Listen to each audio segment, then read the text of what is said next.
Thanks for having me. And also, Jima, thank you so much for your presentation on the T.Y. Danjuma Foundation, a very important sort of a noble cause that you are sort of addressing in Nigeria. We've had the privilege of following on your work, and it's important work. And also, I'm grateful to the organizers for the way they organized this particular webinar, in the sense that we're starting off with a discussion of a foundation. Then we're also now looking at how communities actually sort of cohere their own giving. So I'll start off by just talking about the multiple forms of philanthropy across Africa that we see. There is what we call the vertical forms of philanthropy, typically like the one that Jima was making reference to, which is like from one individual or one family to many. We see that growing across the continent with the improvement of socioeconomic conditions and the growth of high net worth individuals across the continent. We're seeing that growing. But also there is another kind of sort of form of philanthropy that we have on the continent, which is what we may call from many to many, or from many to one. That which we sort of, in a very short circuit, and call it horizontal philanthropy, because it's peer-to-peer giving. And that's sort of the area that I am looking at when I'm looking at Zimbabwe. Yes, Zimbabwe is a case study, but this does not mean that the phenomena I'm discussing is limited to Zimbabwe. We see it coming across, cutting across African contexts, and it's got many names that it's given. In East Africa, you find names like Harambe, Ujamaa. Here in Southern Africa, we have terms like Vukuzenzele, Amanxusa, all of them falling under, and Susu, etc., all of them falling under the rubric of what we may call Ubuntu. Our philanthropy being defined by that concept of Ubuntu, that your identity is always linked to others. You don't live in isolation. I am because you are.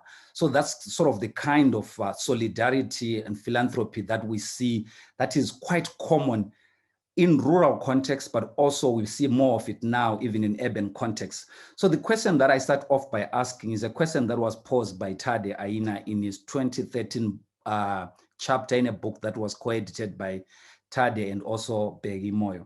So is it possible that philanthropy in Africa can be viewed, number one, as a process, a way of life in which citizens take responsibility for as much as possible of what happens around them? So when we look at it from that perspective, that philanthropy is a joint effort of citizens, no matter their economic station, but that there's some form of philanthropic activity happening around it. So what is the purpose of some of this giving that we're calling horizontal philanthropy? Is number one, giving to help others. Number two, giving to resist. Most of the liberation struggles that were fought on the continent benefited a lot from this kind of solidarity emerging from communities. Then also giving to collaborate politically.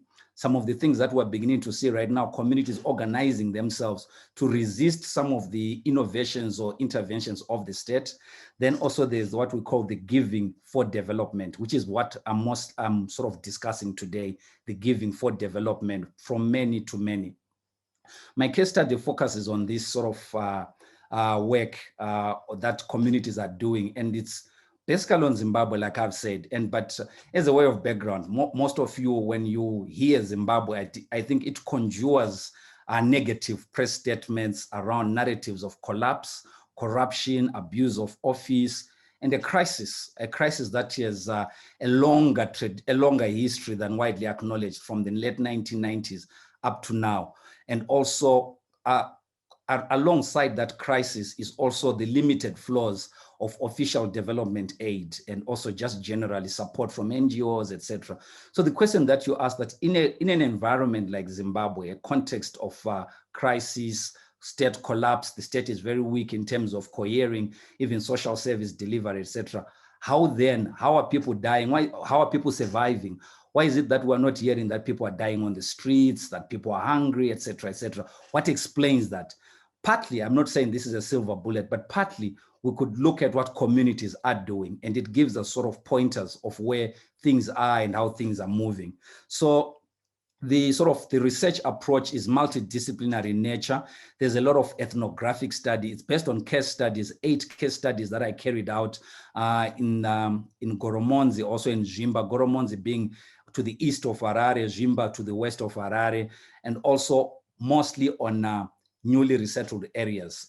Zimbabwe went through a major land reform program in 2000 to 2003. So my intention was to understand how communities, the ways in which communities are emerging and what kind of instruments are they using or formations are emerging.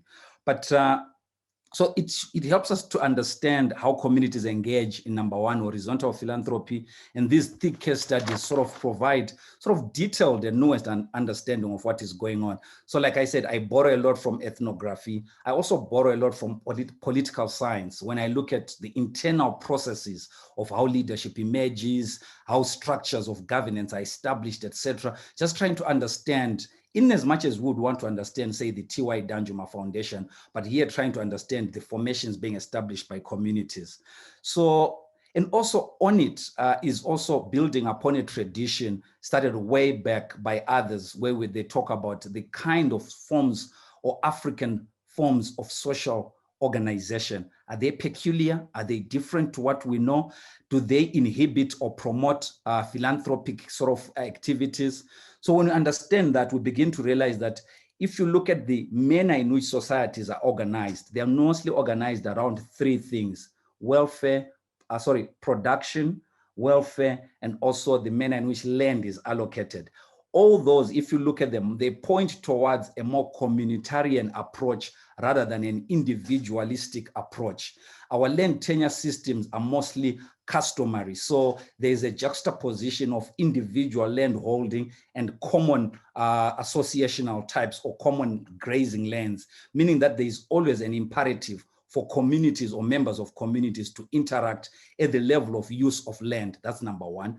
And our production is most of the times also, even though it's on individual farms, but it's also most of the times when we are farming on our land, we're using what you'd call maybe Nisizulu, Amangusa, in Shona, Nimbe, these labor and asset pooling formations that create synergies around other households who may be deficit in certain assets, coming together and pulling together and managing to organize their production. So that's number 2. Then number 3 is the organization for welfare. You may have heard these terms in isiZulu, Isphala Senkosi, Zundera Mambo in Shona here. All these are talking about communal granaries, so that our communities traditionally have a way of dealing with famines and disasters based on community organizing before we even go to the state level. So all these things influence our understanding of social organization, yeah?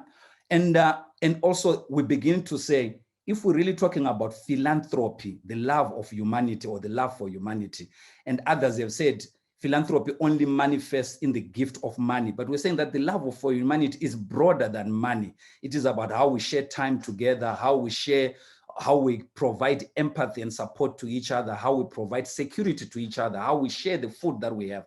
So if we look at philanthropy from that broad perspective, we begin to realize that communities, rural and otherwise, are engaged in various forms of philanthropic activity on a day-to-day basis. So I have to be cautious about this. We are not saying community philanthropy or horizontal philanthropy is a silver bullet that will resolve problems that we face. No, we're saying that it is possibly an entry point when we're discussing African development, given our frustration with the kind of development trajectories that we see sort of being imposed upon communities, either by governments or by international NGOs, etc. But we could learn from what communities are already doing.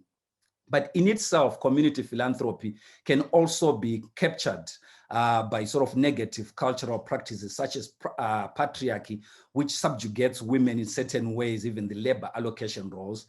And also in terms of famines and disasters, it may be limited to just think of that communities will resolve their problems, because famines and disasters tend to affect communities to an extent that their assets are depleted and they have no capacity to then resolve.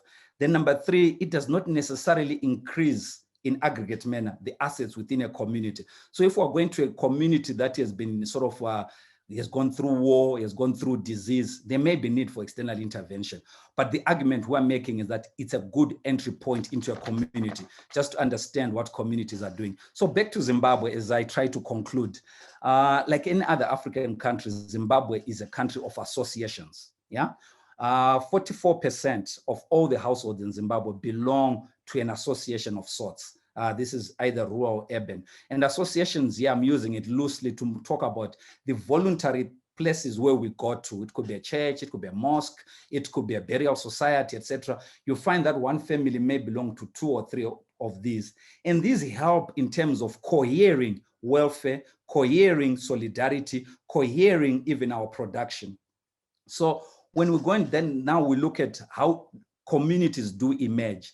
Fast Track Land Reform Program, starting in 2000, provides an entry point, because this is a resettlement of 160,000 households who are complete strangers from one another, being brought into a place and they have to coexist. So from a sociological perspective, you are interested in understanding how communities emerge. One of the things that we saw, Ian Schoons wrote about this, Sam Moyo wrote about this, I wrote about this, Marlene Decker and Bar also wrote about this, to say one of the first things that communities do when they sort of come together, these resettled communities, is to establish these local groups for community solidarity.